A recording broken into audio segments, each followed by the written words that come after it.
హరే కృష్ణ. ఈరోజు మనము తెలుసుకోవాల్సింది ఏంటంటే, ఈ మన డైలీ లైఫ్‌లో సత్వగుణం అంటే ఏంది, రజోగుణం అంటే ఏంది, తమోగుణం అంటే ఏంది? ఇది మన డైలీ లైఫ్‌లో 3 నడుస్తూనే ఉంటాయి. వాటి గురించి తెలుసుకుందాము. ఈ భౌతిక జగత్తులో ఈ 3 ఉంటాయి. సత్వగుణం, రజోగుణం, తమోగుణం. ఈ 3 ఉంటాయి ఈ ప్రకృతిలో. ఈ జీవుడు భగవంతుని యొక్క అంశ.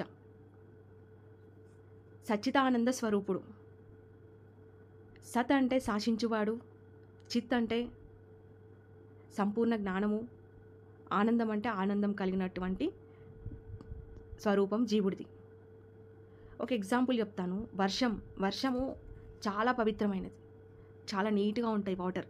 ఎప్పుడైతే భూమిని తాకి కింద పడతాయో అప్పుడు బురద నీరుగా మారుతుంది. అలాగే పవిత్రమైన జీవుడు ఆధ్యాత్మిక జగత్తు నుంచి భౌతిక జగత్తుకు ప్రవేశించినప్పుడు తక్షణమే రజో తమో సత్వగుణాలకు బద్ధుడవుతాడు. గుణాలనేది ఇక్కడ చూడండి, కనిపిస్తుందా? ఇక్కడ గుణాలు అనేది ఈ తాళ్ళు అనమాట. ఈ తాళ్ళు, ఈ 3 గుణాలు, సత్వగుణం, రజోగుణం, తమోగుణం. ఈ 3 గుణాలు అనమాట. ఈ 3 గుణాలు జీవుణ్ణి బంధిస్తాయి అన్నమాట. అంటే ఫ్రీడమ్ లేకుండా చేస్తాయి. ఈ గుణాలతో బంధింపబడిన జీవుడు, ఈ జీవుని బంధింపబడినప్పుడు ఫ్రీడమ్ అనేది ఉండదన్నమాట జీవునికి. అయితే ఇక్కడ రజోగుణంలో ఉన్న వ్యక్తి రజోగుణంలో ప్రవర్తిస్తాడు, సత్వగుణం ఉన్న వ్యక్తి సత్వగుణంలో ప్రవర్తిస్తాడు, తమోగుణం ఉంటే తమోగుణంలో ప్రవర్తిస్తాడనమాట. ఒక ఎగ్జాంపుల్ చెప్పుకుందాము. మనము సత్వగుణంలో ఉన్న వ్యక్తి దగ్గరికి వెళ్ళి నీ పేరు ఏంటి అని అడిగామనుకోండి, అతను చెప్తాడు నా పేరు రాము అండి అని చెప్తాడు. అదే రజోగుణంలో ఉన్న వ్యక్తికి అడిగామనుకోండి, ఎందుకు, నా పేరు ఎందుకు నీకు అని కోపంతో చెప్తాడు. ఇక్కడ ఇంకో ఎగ్జాంపుల్ చెప్తాను. రజోగుణంలో ఉన్న ఒక వ్యక్తి వెళ్ళి సింహం దగ్గరికి, పులి దగ్గరికి వెళ్ళి హాయ్ హౌ ఆర్ యూ, ఎలా ఉన్నావు అంటే అది ఏమంటుంది? హాయ్ బాగున్నా అంటదా? అనదు కదా. అదేం చేస్తుంది? గాంగ్రిస్తుంది. దాని లక్షణం అది రజోగుణం అనమాట. అంటే రజోగుణం అంటే అది ఫుడ్ ఎలా తింటుందో దాని లక్షణాలు దానికి ఉంటాయి.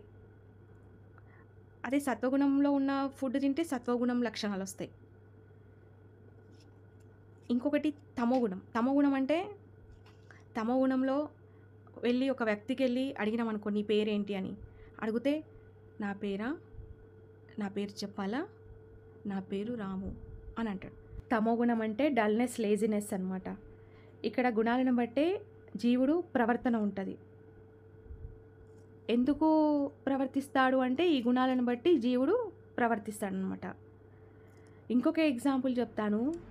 మనము అనుకుంటాము, రియల్గా ఒకటి అనుకుంటాము ఏంటంటే అతను రిచ్గా ఉన్నాడు, మన కర్మ అయింది, మనం బీదగా ఉన్నాం, బికారిగా ఉన్నాము, అతనికి తెలివే లేదు అసలు, అయినా రిచ్గా ఉన్నాడు, మనకి తెలివి ఉన్నా మనం పూర్గా ఉన్నాము, ఇట్లా అనిపిస్తుంటుంది. మనకు కష్టాలు వచ్చినప్పుడు ఇలాంటివి అనిపిస్తుంటాయి ఒక్కోసారి. సో ఇది కూడా ఏంటి అంటే కారణం ఏంటి అంటే గుణసంగ దోషం అనమాట. ఈ సత్వగుణం, రజోగుణం, తమోగుణంలో ఈ 3 సాంగత్యంలు కూడా డివైడ్ అయ్యాయి అనమాట. సత్యగుణ సాంగత్యం, రజోగుణ సాంగత్యం, తమోగుణ సాంగత్యం, ఈ 3 కూడా డివైడ్ అయ్యాయి అనమాట. ఇక్కడ సత్వగుణ సాంగత్యం ఎలా ఉంటుందంటే మంచి చేయడం, మంచి స్వభావం, మంచి పనులు చేయడం, మంచిగా ఫుడ్ తినడం, మంచి సాత్విక ఆహారం తీసుకోవడం, ఇలాంటివన్నీ సత్వగుణం అనమాట. రజోగుణం ఎలా ఉంటుందంటే ఒక ఎగ్జాంపుల్ చెప్తాను. రజోగుణం ఎలా ఉంటుందంటే ఒక వ్యక్తి సినిమాకి వెళ్తే అక్కడ సినిమాలో అన్ని ఫైటింగ్సే ఉంటాయి, సంపుడు ఉంటుంది, సంపుడే ఉంటాయి, కసక్కని సంపుడు. ఆ సినిమా స్టార్టింగ్ నుంచి ఎండింగ్ వరకు అదే ఉంటుంది. అప్పుడు అతను ఎలా ఫీల్ అవుతాడంటే బయటికి వచ్చినాక కూడా ఒక కారుకి అడ్డొస్తూ ట్రాఫిక్ సిగ్నల్స్ కూడా క్రాస్ చేస్తూ, అంటే ట్రాఫిక్ సిగ్నల్స్ కూడా లెక్క లేకుండా క్రాస్ చేస్తూ కారుకి అడ్డొచ్చి హారన్ ఎంత కొట్టినా వినకుండా ఉంటారు కదా.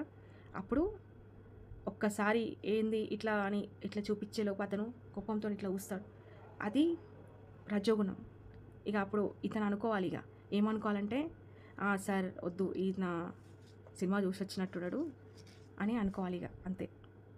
సో అతనికి సార్ మీరు వెళ్ళండి అని చెప్పాలన్నమాట. అట్లా అది రజోగుణం అనమాట. అంటే ఆ యొక్క ఇంటెన్షన్ యాక్టివిటీ ఉంటుందన్నమాట అతనికి, అది రజోగుణం. తమోగుణం అంటే డల్నెస్. ఎగ్జాంపుల్ పర్ఫెక్ట్గా చెప్పాలంటే డ్రింకర్స్. తమోగుణం ఆహారం ఏంటి అంటే కుళ్ళిపోయిన వాటిని తినడం, అన్ని చెడిపోయిన వాటిని తినడం, ఇంకా కుళ్ళిపోయిన వాటి తాగడం. అంటే మనం మందు తయారవుతుంది కదా కుళ్ళిపోయిన వాటితో చేయడం, అది కూడా మందు అలానే తయారవుతుంది కదా, అది తమోగుణం అనమాట. హరే కృష్ణ.